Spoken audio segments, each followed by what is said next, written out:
समेटा और चल दिया। बस यही मनुष्य का जीवन है। घर परिवार की दुकान को हमने खूब सुंदर जमा के रखा है, बहू है, बेटा है, नाती है, पंती है, पोता है, बहुत जोरदार दुकान जमी हुई है। अब दुकान जम तो गई, माल भी खूब खप गया, माल भी खूब बिका। तुम जो कमा कर लाए, बेटे ने लिया, बहुओं ने लिया, पत्नी ने लिया, रिश्तेदारों ने लिया, नातेदारों ने लिया, कुटुंबियों ने लिया, सबने लिया। आखिरी में फिर क्या हुआ कि बाजार वापस बंद हुआ और कंधे पर लेकर चल।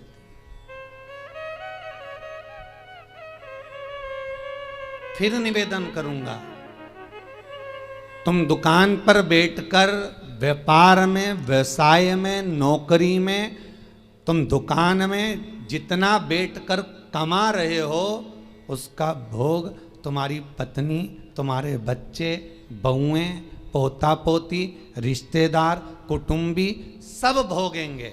पर तुमने जिस तरह से कमाया है उसका भोग तुम्हें अकेले ही भोगना पड़ेगा, कोई दूसरा नहीं भोगेगा।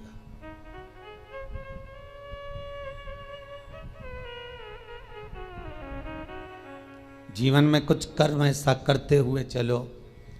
पत्नी कहे जब तुम 2 अगरबत्ती लगाओ, पत्नी कहे जब तुम मंदिर जाओ, उससे अच्छा पहला फर्ज तुम्हारा होना चाहिए, क्योंकि कमाई तुम कर रहे हो। दुकान पर बैठकर झूठ, छल, बेईमानी, प्रपंच, कपट सब काम तुम कर रहे हो। पत्नी ने एक बार भी नहीं बोला कि तुम छल करना, कि बेईमानी करना, कि कपट करना। उसने तो केवल शादी के समय पर 7 भावर ली थी, तब पंडित जी ने किलवा दिया था। पत्नी के 7 वचन में से एक वचन था कि मैं तुम्हारे साथ ब्याह कर जा रही हूं तो मेरा भरण पोषण तुम्हें करना है, पर इतनी सी बात थी। उसके बाद पत्नी ने एक बार भी नहीं कहा कि तुम ढेर सारा कमा कर लेकर आओ।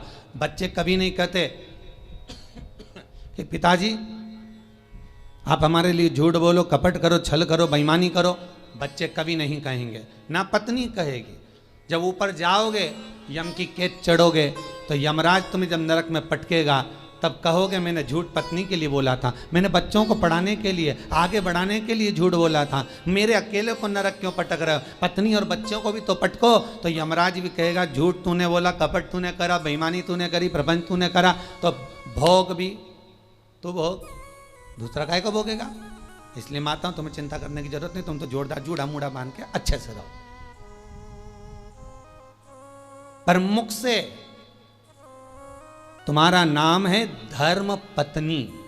एक होती है पत्नी जो पति को पतन के रास्ते पर ले जाती है, सिनेमा घर ले जाती है, मायके ले जाती है, शॉपिंग मॉल ले जाती है, वो पत्नी कहलाती है। एक होती है धर्म पत्नी जो पति को धर्म के पथ पर लेकर जाती है। एक होती है धर्म पत्नी जो पति से कहती है, कथा आ रही है शिव महापुराण की, थोड़ी देर सुन लेना। अरे तो मैं दुकान पे नहीं बैठूं, दुकान पे टीवी लगवा लो, दुकान पर मोबाइल रख के सुनो। अरे नेट का खर्चा कौन सीवर वाला महाराज देगा?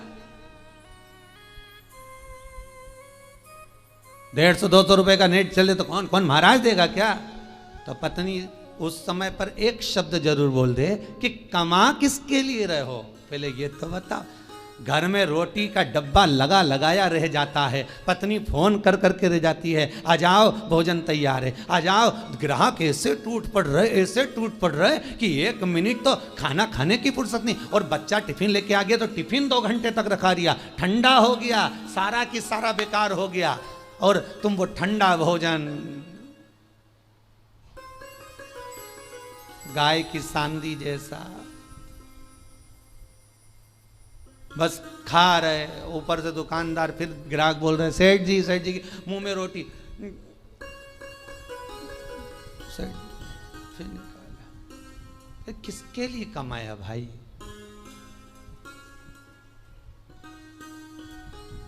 ना राम नाम लीनो तूने भरी जवानी में, तो डूब के मर जा रे चुल्लू भर पानी में। पर समझने वाली बात तो यह है कि इतना बड़ा मनुष्य चुल्लू भर पानी में डूबे कैसे? इतना बड़ा मानव चुल्लू भर पानी में डूब के मरेगा तो मरेगा कैसे? ये सोचने वाली बात है। तो उसमें भी शास्त्र में वर्णन किया, जो मनुष्य भगवान का भजन नहीं करता, जो मनुष्य भगवत स्मरण नहीं करता, जो मनुष्य भगवत कीर्तन नहीं करता, जो मनुष्य कभी स्मरण नहीं करता, वो कीड़े की तरह जन्म लेता है और कीड़ा चुल्लू भर पानी में डूबकर मर सकता। धर्म पत्नी का फर्ज है पति अगर कमा कर तुम्हें ला कर देता है तो तुम्हें चाहिए कि पति से कहो चलो दान करिए, चलो पुण्य करिए, चलो कथा सुनिए, संकीर्तन करिए। ये धर्म पत्नी का फर्ज है।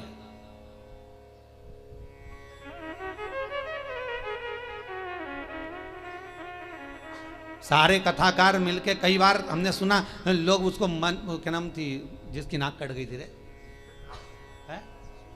तुम लोगों को बड़ा मालूम है।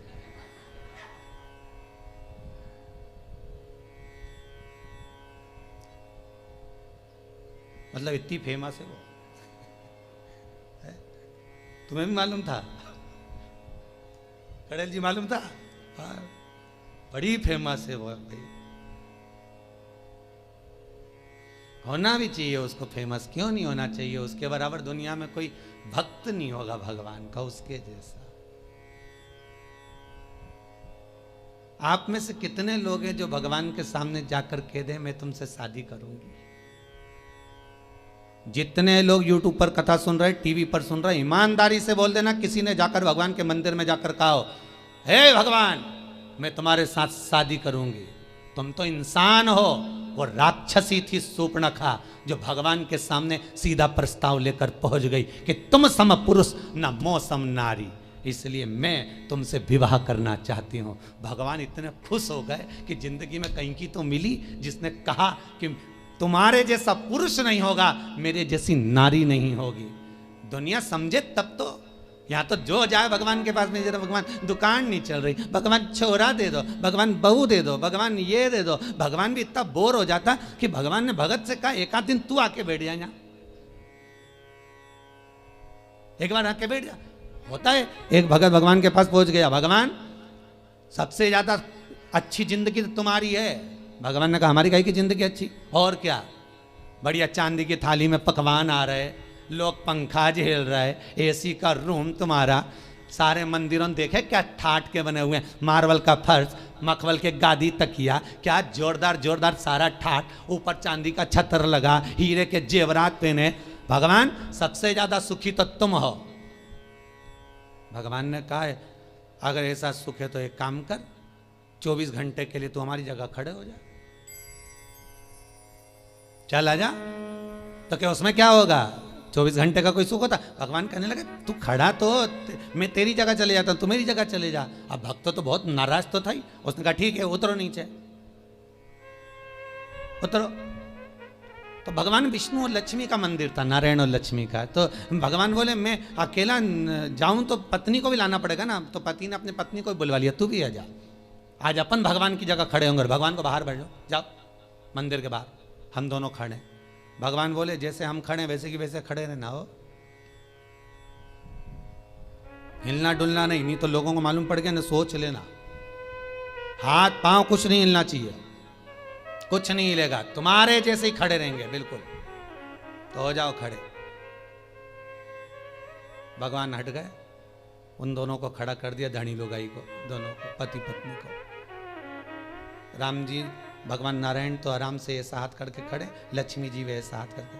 तो लक्ष्मी जी ऊपर चढ़ी और लक्ष्मी जी ने उसकी पत्नी का हाथ ऐसा करा, ऐसा करी, मुस्कुरा, क्योंकि भगवान की मूर्ति मुस्कुराती हुई होती है ना। अरे करे कि नहीं करे दर्शन, करते ना, मुस्कुरा।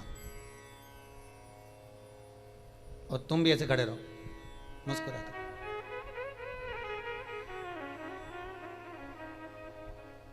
इतना छोटा सा तो काम, एसी का भी तो रूम है, अभी खाने को भी तो चांदी की थाली में सब मिलेगा।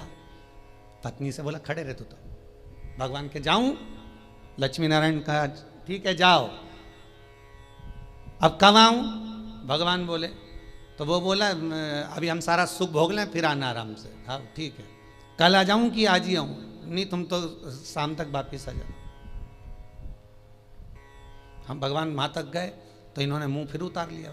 लक्ष्मी जी बोली मुस्कुराओ, फिर मुस्कुराओ। अब सब भगत दर्शन के लिए आने लगे भगवान के। ये दोनों मूर्ति ऐसे खड़े, कोई के मेरी बहू ऐसी, कोई के मेरा बेटा ऐसा, कोई के धंधा पानी नहीं चले, नीचे से चीटा चढ़ गया।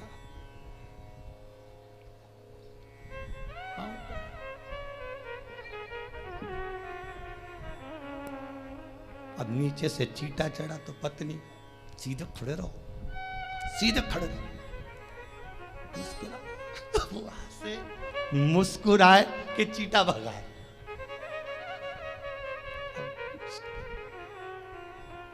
जहां लक्ष्मी जी खड़ी थी वही हाथ लेके मच्छर काटे जा रहा।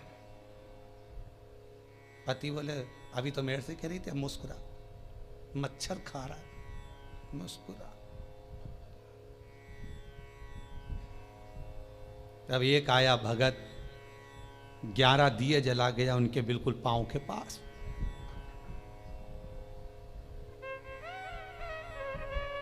पत्नी बोली आग लगा के मानेगा। पति बोला मुस्कुरा, मुस्कुरा।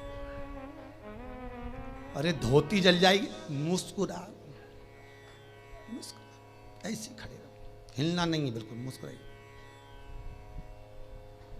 तब एक आई बेचारी नैनों से नीर बहाती हुई, भगवान बहुत दुखी हो गई। इतने में जो पास में खड़ी थी पत्नी, हमारे से पूछ ले हम कितने दुखी हैं। पति बोला तू चुप रह, मुस्कुरा, बस मुस्कुरा। चांदी की थाली में भोजन लग के आया। पति पत्नी के मन में धीरज बंधी। 8 घंटे से खड़े थे। घर पे होते तो चाय भी पी लेते, यहाँ तो कुछ भी नहीं आया। अब खाना आया है, जल्दी से खा लेना। पंडित जी थाली लाए, रखी, तुलसी डाली, हाथ में पानी लेके फेरा, घंटी बजाई, थाली ढाकी, वापिस ले गए। वापिस। पत्नी बोली और आएगा क्या? पति बोला चुप रहे, आज का गया अब तो कल ही आएगा। खड़े रहे।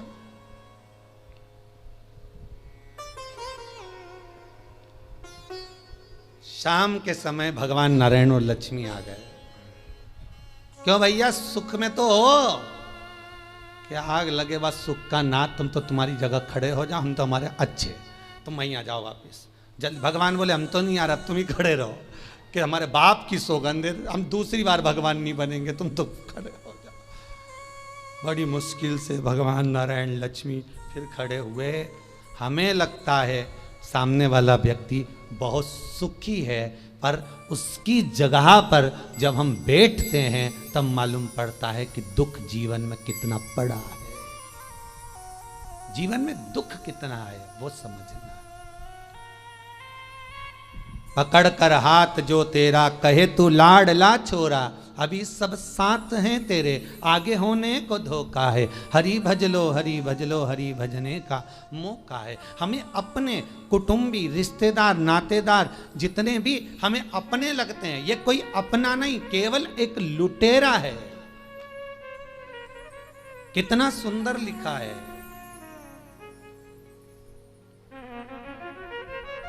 अगर आप लोग कभी गया जी गए होगे पिंडदान करने के लिए,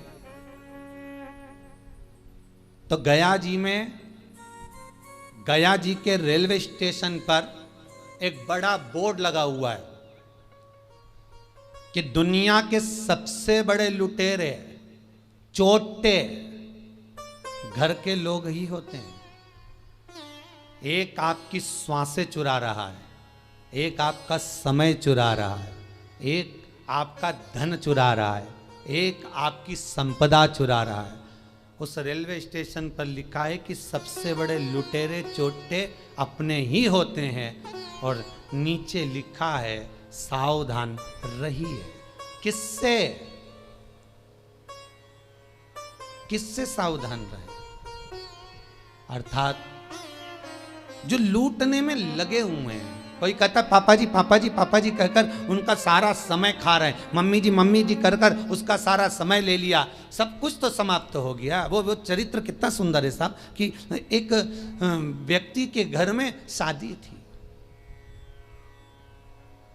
बहुत गरीब बड़ा व्यक्ति है,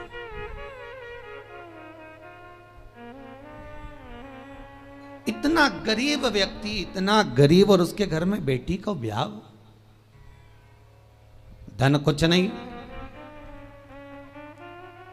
लड़के वालों से कह दिया सा मैं बहुत गरीब बड़ा हूं, मेरे यहां कुछ भी नहीं है, तो क्या बारात आएगी तो उसको कुछ तो दे सकते हो?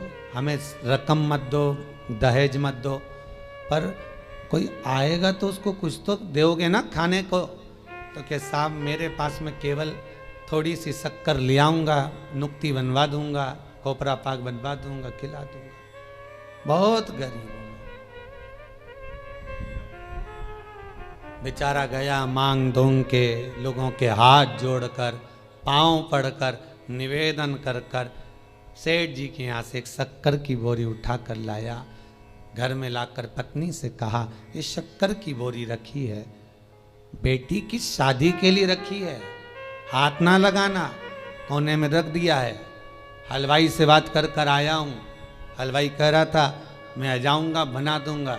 अपने पास घी नहीं है, पर हलवाई बहुत अच्छा था, वो कह रहा था मैं ले आऊँगा, तुम बहुत गरीब पड़े हो। शक्कर की बोरी रखी है, ध्यान रखना। शादी की तैयारी में लग गए सब। 2 दिन बाद बारात आना है।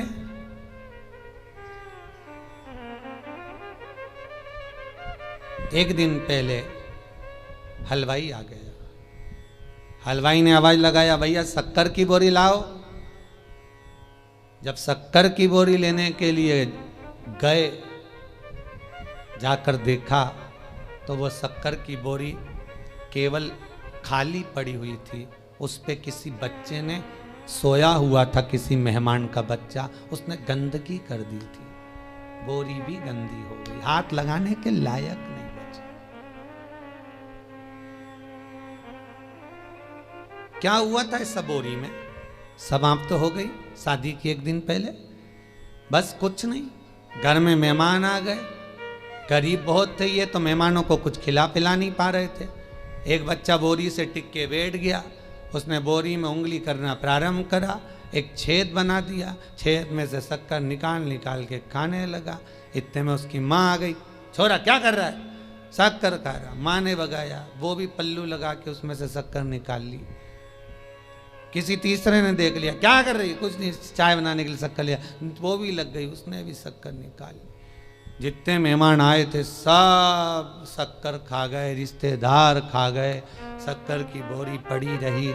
हलवाई आ गया, आवाज लगाया, साहब शक्कर ला दो, चाशनी बनाना है, नुक्ती बना दूं, खोपरा पाक बना दूं, लाओ जल्दी लाओ। अंदर गया तो शक्कर की बोरी तो खाली पड़ी है। आवाज लगाया पत्नी को, सुनती हो? पत्नी दौड़ के आई, क्या हुआ स्वामी, शक्कर की बोरी कहाँ है? पत्नी बोली ये कहीं है।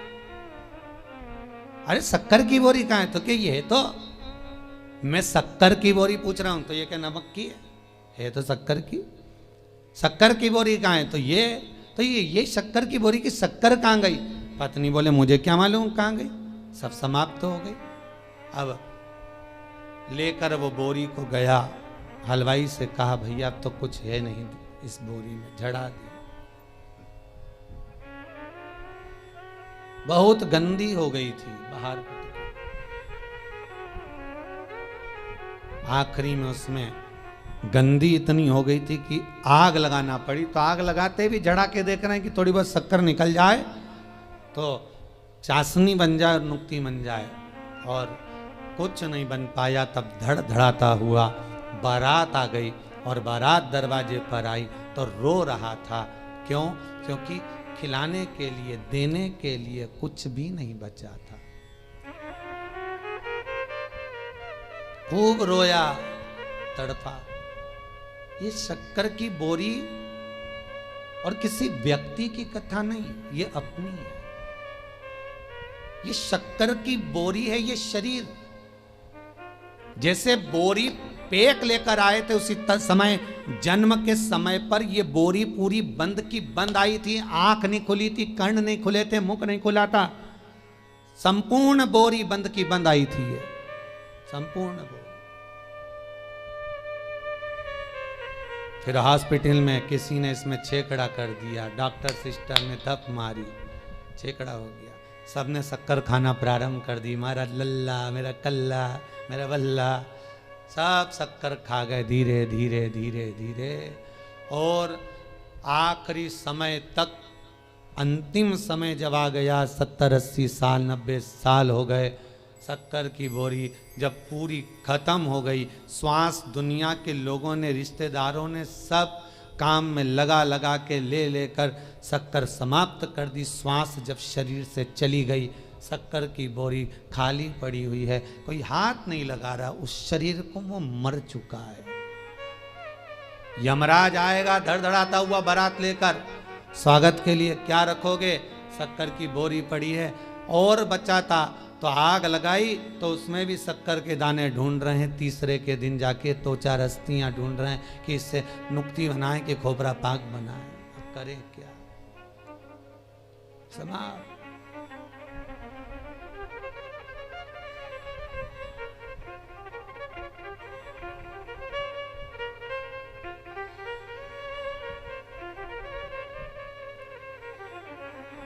दुनिया के लोगों की एकता अगर देखना है, परिवार के लोगों की एकता अगर देखना है, मोहल्ले और संसार के लोगों की एकता अगर देखना है, तो दो जगह पर देखी जा सकती है।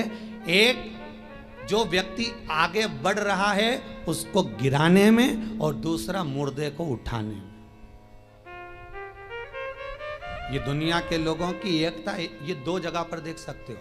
अगर कोई व्यक्ति आगे बढ़ रहा है, उन्नति कर रहा है, परिवार का हो चाहे कहीं का भी हो, जब आगे बढ़ता है सारे परिवार के लोग उसका टांग खींचना प्रारंभ कर देते हैं। हो वो तो ऐसा है, वो तो वैसा है। सारे कुटुंब के लोग उसके ऊपर उंगलियां उठाना चालू कर देते हैं, उसके ऊपर अपशब्द कहना चालू कर देते हैं, वो तो ऐसा। तो दुनिया के लोगों की एकता दो जगह पर नजर आती है। एक, दुनिया के लोग किसी को गिराने में तुरंत एक हो जाते हैं, किसी की बुराई करने में तुरंत एक हो जाते हैं, और एक, मुर्दे को उठाने में लोग एक हो जाते हैं। भले फिर कहेंगे अरे बेचारा मर गया, बहुत अच्छा था, बहुत अच्छा था, तो कभी उसको राम राम ही कर लेता, एक आध बार जय श्री कृष्णा कर लेता, हर हर महादेव कर लेता। जब मर गया तब कह रहे बहुत अच्छा था।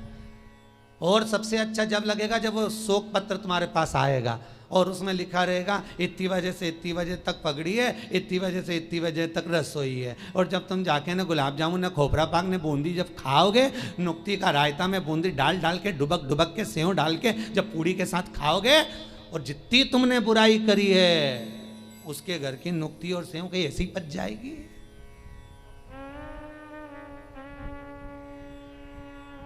ऐसे ही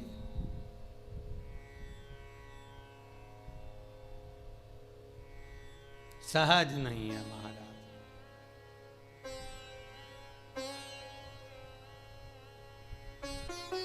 मानव जो है जीवन व्यर्थ।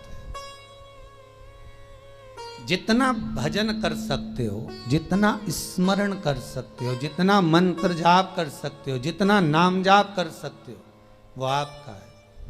वो टल नहीं सकता, वो व्यर्थ नहीं जाएगा।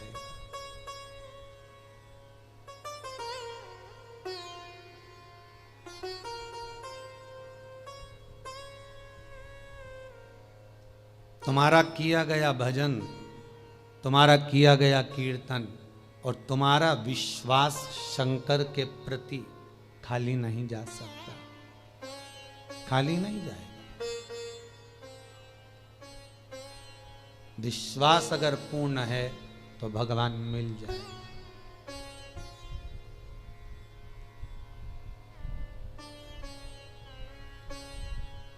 विश्वास की अगर पूर्णता है तो भगवान कहीं दूर नहीं है, भगवान हमारे करीब में, भगवान हमारे नजदीक में।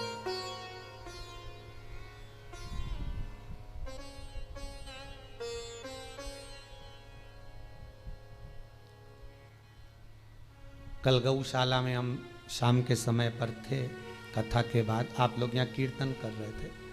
शाम को एक भोपाल से परिवार आया था, वो थोड़ी देर यहाँ बैठे फिर गौशाला पर आए।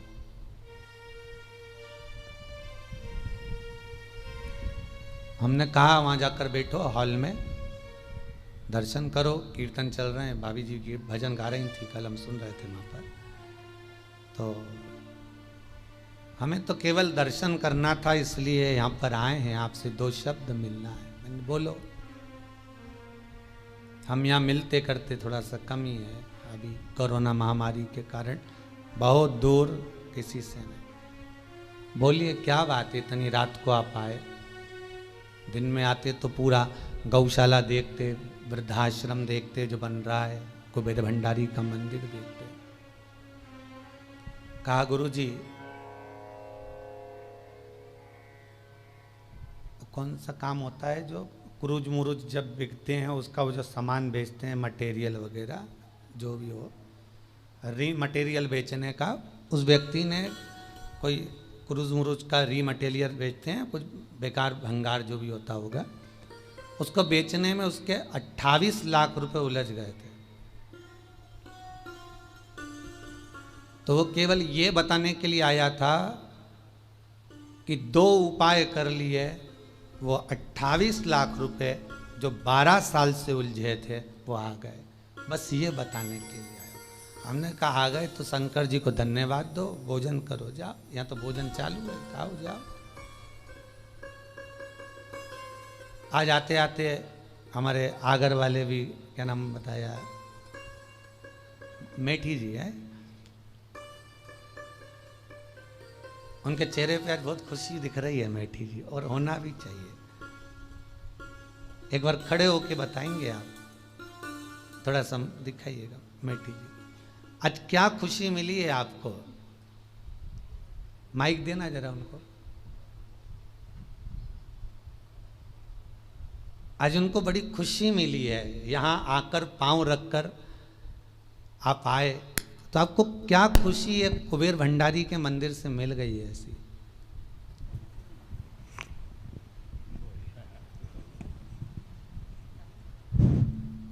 हम आगर से जब चले थे तो इस भावना के साथ चले थे कि गुरु जी से कोई साधन पूछेंगे, ये मेरा बिछोट बच्चा है जी, और ये इसका पुत्र है, ये बहू है, ये बड़ा बच्चा है जी।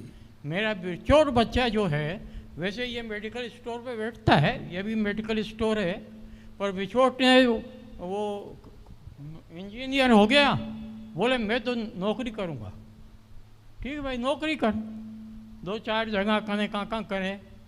हम आपसे ये निवेदन करने आए थे कि या तो आप इसको कोई परमानेंट नौकरी के कोई साधन बता दो, और नहीं तो इसे घर वापस बुलवा दो। हमने आके यहाँ पे बैठे, पानी वानी पिया, भोजन किया, फिर गौशाला में दर्शन करने गए। बस गौशाला से दर्शन करके हम जैसे ही यहाँ आए और उसका मैसेज आ गया कि बाबूजी मुझे मेट्रो में अपॉइंटमेंट मिल गया है परमानेंट, आगरा से मेट्रो चलेगी, उसमें मैं सरकारी नौकरी उसे प्राप्त हाँ, हो गई। हाँ, बहुत बहुत धन्यवाद। बैठिए मेठी जी, ये आपकी कृपा है। नहीं, बाबा की कृपा है बेटी, बहुत बहुत साधुवाद। आपका प्रेम, विश्वास, करुणा केवल भगवान पर अगर है तो मेरा विश्वनाथ कमी कुछ नहीं रख सकता। वो विश्वास आपके भीतर शंकर की कृपा से आना चाहिए। कोई जरूरी नहीं कि हम मिले ना मिले, परंतु आपका विश्वास यदि शिव के प्रति है, शंकर के प्रति है, तो बाबा उस विश्वास को पूर्ण करता। तो विश्वास पूर्ण करता। अब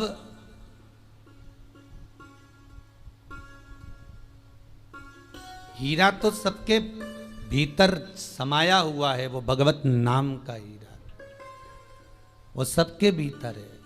राम नाम, कृष्ण नाम का वो हीरा, ये आत्मा का एक भाव का हीरा, पर काम, लोभ, विषय, वासना, आसक्ति, तृष्णा जो चारों तरफ लपटी हुई है, उसके कारण हम भगवान तक पहुंच नहीं पा रहे।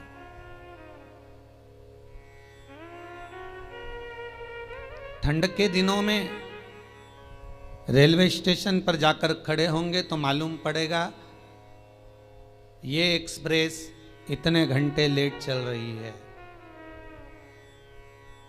पूछा जाए क्यों, तो कहा धुंध बहुत है, कोहरा छाया हुआ है, इसलिए ये धुंध के कारण, कोहरे के कारण बहुत लेट चल रही है। ट्रेन के सामने धुंध पड़ी है, इसलिए ट्रेन भी लेट हो जाती है। मन के सामने अहंकार की, लोभ की, विषय वासना, काम की धुंध चढ़ी है, इसलिए यह मन मेरे शंकर तक नहीं पहुंच पाता। इस मन को शंकर तक पहुंचाने के लिए अहंकार, काम, लोभ, विषय, वासना, आसक्ति, तृष्णा की धुंध को हटाना होगा। जब ये धुंध हट जाएगी, भगवान मिल जाए तो प्राप्त हो जाए।